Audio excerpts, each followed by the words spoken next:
All right, so I received this question about, can an investor become financially free by doing the BRRRR method, the BRRRR strategy? So if you're unfamiliar with the BRRRR strategy, it is the buy, rehab, or renovate.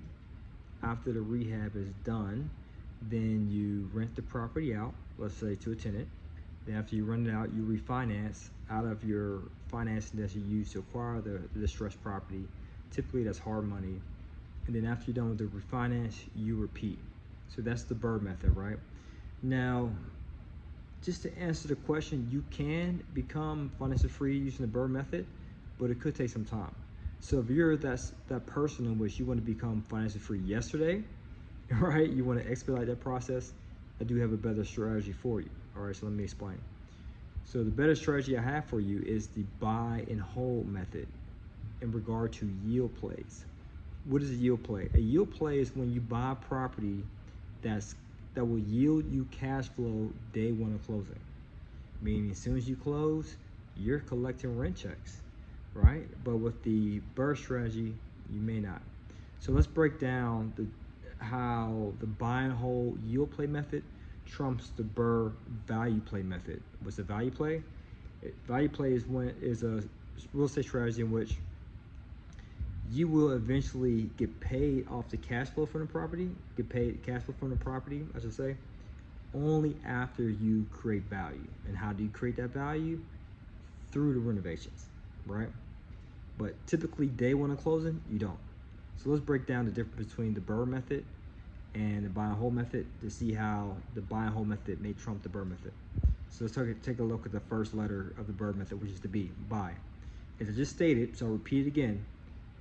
When you buy a property using yield plays, buy and hold, you're yielding cash flow day one of closing, meaning when you get that HUD, that settlement statement, and you take a look at the income you receive, you will see on your HUD, as soon as you buy the property, you'll have credits for rents and security deposits.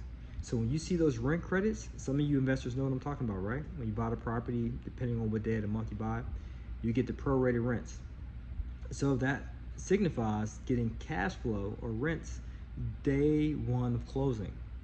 But when you're doing the BRRRR method, oftentimes you're buying a property that's distressed, that's beat up, tore from the floor up, a foreclosure, REO property, real estate owned, which means more than likely it's vacant. So the property is vacant because it's beat up, ugly, distressed. There's no one in there paying rent. So you're not receiving any cash flow day one of closing. So there's a big green check mark that goes towards the buy and hold method. Let's take a look at the next one, R, renovations or rehab. With the buy and hold method, your renovations are minimal. They're pretty much limited to cosmetic repairs, such as paint, carpet, doorknobs, minimal cost. But when you're doing the BRRRR method, you're buying, again, a distressed property. So there's tons of rehab involved. So tons of rehab does require from you management expertise. So you're just getting started in real estate or in business in general, and let's say you have little to no training in managing a team, then that's pretty much a necessity, right? And you might say, well, I can learn as I go. Sure, you can, right? You can learn as you go with anything in life. And I'm sure you will definitely learn it, but you experience a lot of bumps and bruises along the way. It's so much easier to buy a property that requires little to no rehab, because especially if you're out of state, if you're buying a property out of state, it's just easier for management purposes, right? And I'd rather an investor get started with yield plays so they can learn their team a little bit, learn the process of buying properties, systems, the real estate laws in our market, and acquire the real estate management skills that's needed. And then once they pretty much have a good sound system and team in place, then they can dive into the BRRRR method they choose, right? And go a little bit deeper and take more of a risk by buying distressed properties and managing a team of contractors. The next R, after we say renovate, is rent. So with the BRRRR method, yes, you want to receive rents, right? That's more of a fix and rent strategy, but you're not going to receive rents day one of closing, like I mentioned. Just depending on how quickly you and your team can rehab the property, who knows, you might expect to receive rents anywhere from 12 to 18 months of closing, right? So It's not day one on closing, but as I already discussed, with the buy and hold yield play method, you are receiving rents at closing. So when's there? Now after the rents, let's talk about refinancing, right? So the key thing, I'll say the BRRRR method wins in refinancing because you could get a bigger refinance out. So if you bought a property distressed with a bunch of value built into it, meaning you're buying it way below market value, you put some repairs in it and you're making it worth a lot more. Once you fix it up, put a tenant in there, you might be able to pull out a lot of equity. But in regard to the buy and hold method, unless you buy with built-in equity up front and you focus on increasing the appreciation by force appreciation in other words, yes, you can pull out the equity too. So we do that as well. We meaning my clients and I. We do focus on buying yield plays, forcing appreciation, buying with built-in equity, so that in a short period of time, we can pull that money out. But I would say off the rip, the BRRRR method may win on that one.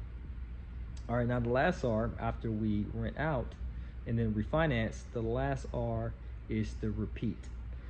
So if you're doing the BRRRR method, typically most investors, when they get started, they'll do a BRRRR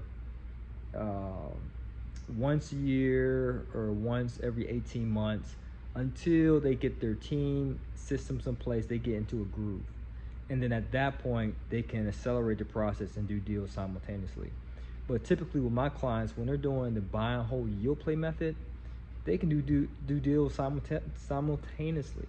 Like one of my clients, Jeremy Thrasher, he did 2 deals at the same time, right? Because when you're doing the buy and hold strategy, there's less work involved and less risk involved. So as a result of many of my clients being able to do many deals simultaneously in their spare time, by the way, not meaning they had to quit their 9 to 5 right away, because it's very simple, it's not time consuming. They're able to do deals simultaneously, more than one deal at the same time, or just after a deal closes within, let's say 120 days of getting started to 6 months max, they're ready to do another deal that quick. All right, so I just want to break that down. So if you're a newbie investor, or maybe you might have a small portfolio, but you're looking to scale and you're curious to know what method is the best or how you can really get started with buy and hold multifamily properties out of state, creative financing, then I have a free training for you.